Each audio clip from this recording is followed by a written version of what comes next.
Now let us see how to find the minimum value from your selected column. So by using a minimum function, we can do that. Minimum function which returns the smallest value from the column name or from the column. And if I use max function, that helps me to return the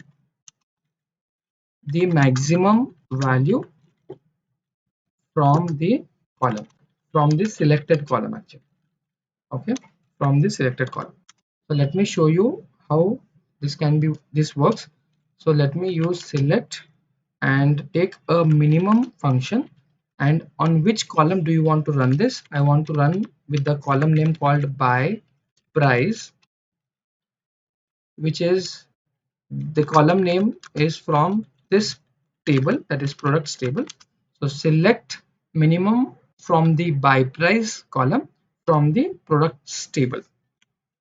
Let me execute this.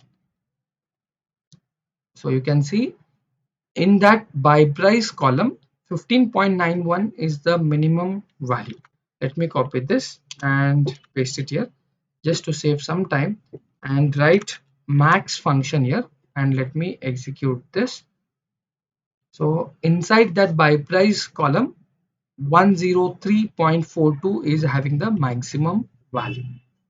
This is how you can use min function, max function, as well as the count function inside your SQL. Thank you for watching this video, guys. If you like it, please subscribe to my channel. Keep learning.